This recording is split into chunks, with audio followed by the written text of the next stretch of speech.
Conclusiones del período de 50 años de la llegada del Evangelio de Jesucristo. Con la llegada del Evangelio al sector, el mejoramiento socioeconómico de la población es evidente, a nivel familiar y en el ámbito comunitario. El Evangelio de Jesucristo ha concienciado a las personas, por lo tanto ha llegado a ser profesionales de tercer y de cuarto nivel, como se describe a continuación. La participación de los profesionales en la administración pública y privada. Empleados en el Magisterio Nacional, en Ministerio de Salud Pública, Instituto Ecuatoriano de Seguridad Social IES, Banco Nacional de Fomento, MIES, Consejo de la Judicatura, gobiernos autónomos descentralizados. Organizaciones privadas como las cooperativas de ahorro y crédito, fundaciones, organizaciones no gubernamentales nacional y extranjeras. Dignatarios en los GATS. Y los primeros profesionales que han prestado sus servicios por más de 30 años han acogido la jubilación. Los cristianos se ha implementado los microemprendimientos dentro de la comunidad, fuera de ella y en el exterior, actividades que están convirtiéndose en deidades, dificultándose hagan servicio en la iglesia, asistencia regular al culto, el estudio de la Biblia, la oración, las personas va perdiendo el fervor, enfriándose el amor, que podría ser difícil de salir de ese enfriamiento, mientras no confiese a Dios y decide reiniciar la carrera como establece en Hebreos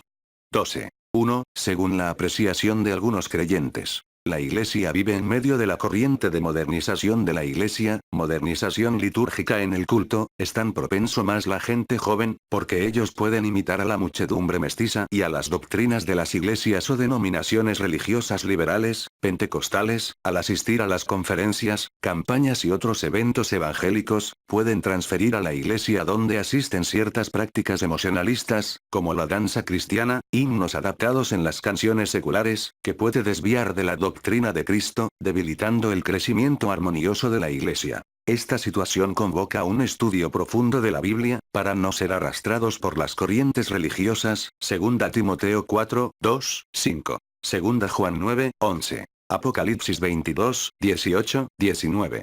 Los primeros conversos se lamentan de la falta de fervor expresada en una asistencia menor a los cultos, mientras ciertos líderes presumen que esta situación es porque la iglesia no se moderniza, por lo tanto avalan algunas actividades de trastorno litúrgico, para aglutinar y mantener perpetua la juventud en la iglesia. Apartado de la doctrina bíblica y del ideal misionero de la UME, vinculando con las tradiciones culturales, así como con modelos y comportamientos de otras denominaciones o misiones religiosas. El liderazgo eclesiástico y la iglesia en general miran a la evangelización como un hecho consumado. Tal cual fue nuestra conjetura, la iglesia evangélica Jesucristo el Salvador del mundo es autárquica. A pesar de ser heredera principalmente de la UME, catalogado conservador. Deudas pendientes y peligros que evitar. Desafíos para la Iglesia y EGESAM. La mayor visibilidad social de los evangélicos nos compromete a responder a desafíos nuevos, y para ello precisamos vivir con mayor coherencia nuestra fe. El Evangelio de Jesucristo ha llegado hace 50 años y su divulgación por medio siglo, ha dado como resultado la salvación y el cambio de vida de cientos de nuestros hermanos indígenas.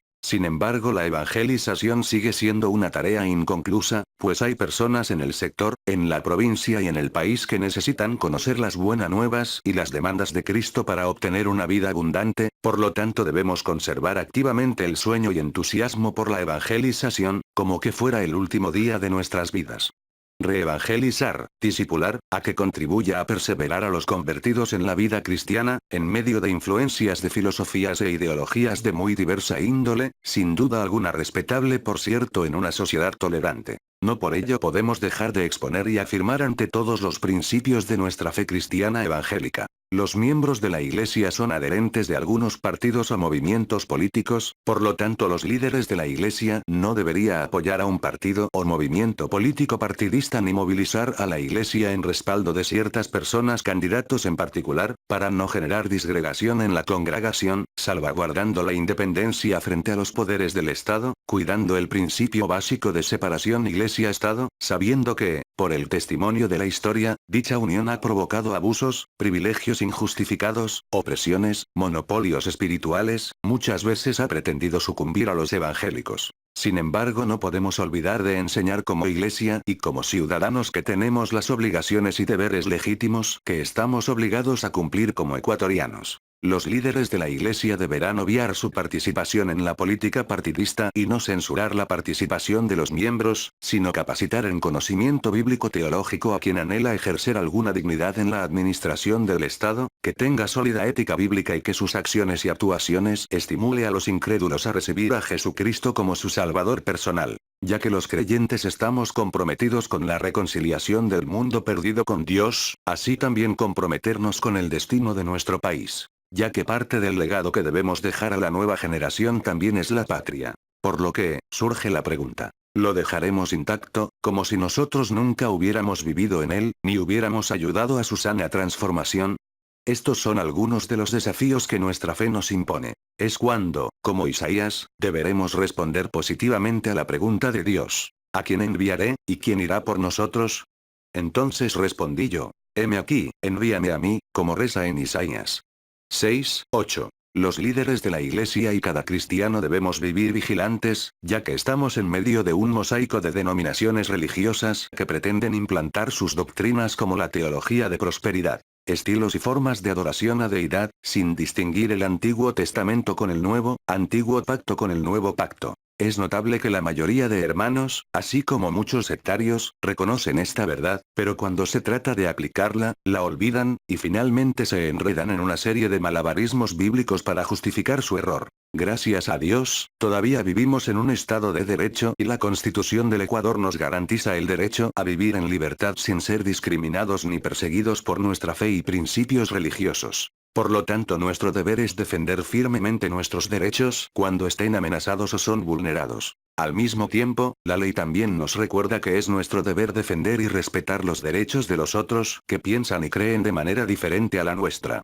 Estas diferencias deben ser resuelto bajo la guía de los preceptos bíblicos que establece en Mateo 18, 15, 22, fomentando una cultura de diálogo y no de competencia y confrontación. Es imprescindible mejorar, elevar el nivel de formación de los líderes de la Iglesia, porque ellos administran a seres humanos. En este sentido, motivar a quienes necesiten profundizar su preparación, para que los mismos líderes o pastor sean mejor preparados para responder a las duras exigencias de su llamado. Además, deberán generar espacios de formación de los nuevos líderes para la sostenibilidad de la Iglesia. Otra de la tarea pendiente que la Iglesia deberá estar vigilante, es la aprobación del proyecto de ley orgánica de igualdad y libertad religiosa que reposa en la Asamblea Nacional.